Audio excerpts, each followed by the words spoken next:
What's up everybody, welcome to another video. Hope you're ready to flex those brain muscles. In this video I'm going to talk about the squeeze theorem or the sandwich theorem, and we're just going to go and jump right into it. This is a theorem we learn about in calculus, and what it allows us to do is find the limit of a function if we can apply it. So to apply it we need to meet two conditions, because what the theorem says is first, if this function f is bounded in between two other functions, g and h, for all x near a. So f is typically the function we're trying to find the limit of.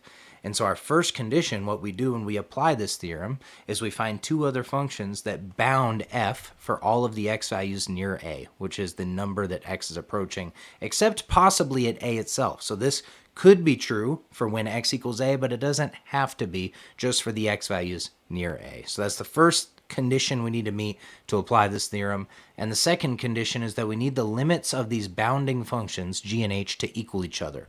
They both need to exist and equal the same number.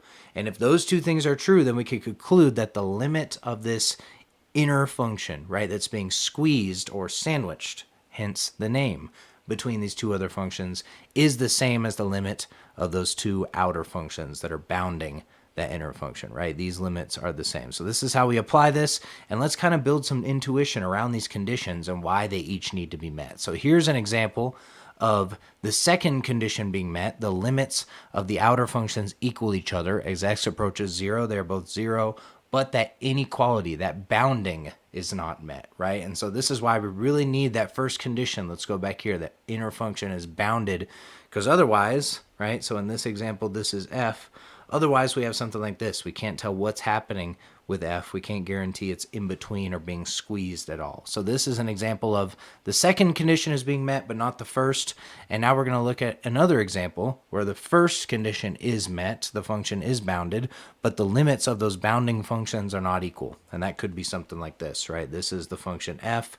All we know is that it's between the two other functions, but since their limits are not equal as x approaches 0, all we're able to conclude is that the limit of the function f is between 1 and 3, which is infinitely many possibilities, so not that helpful, right?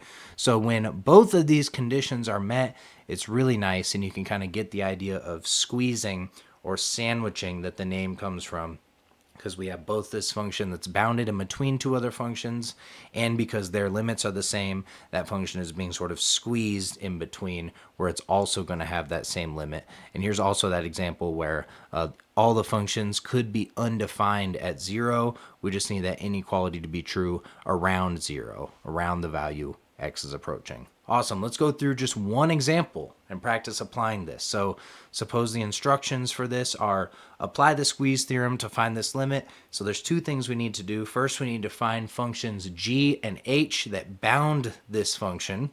And we need those functions g and h to both have the same limit as x approaches 0. So here's what I like to do when we're dealing with trig functions, especially with sine and cosine. These are functions that are bounded across the real numbers, right? Their y values oscillate from -1 to 1. So we can definitely make this conclusion that the outputs of sine, and it doesn't matter what the argument is, it could be 1 over x, the sine of anything is always a value between -1 and 1, including -1 and 1, right? That's why I'm saying greater than or equal to, less than or equal to.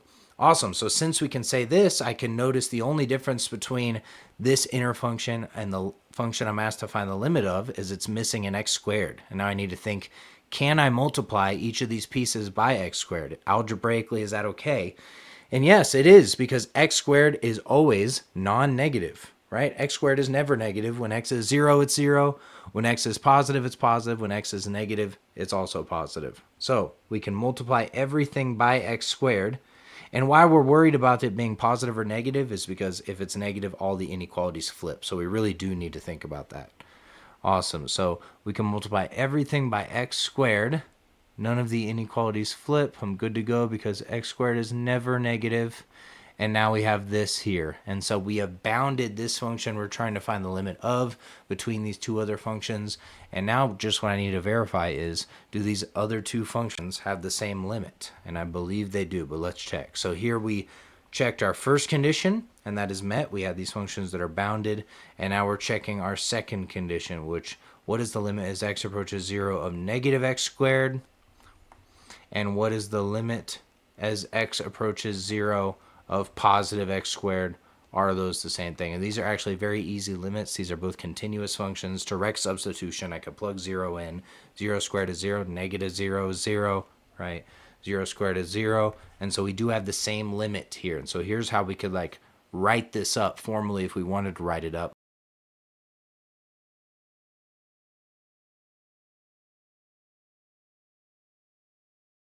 Since this inequality holds, right, we have bounded the function between two other functions for x values near 0.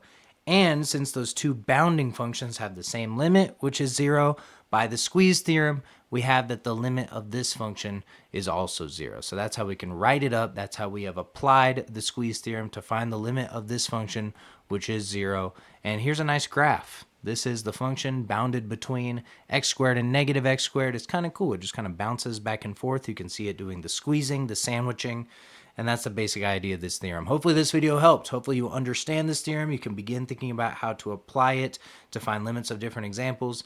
Leave questions below. Check out my channel. Check out the AP Calculus and Calculus 1 playlists. And most importantly, keep flexing those brain muscles, and I'll see y'all later.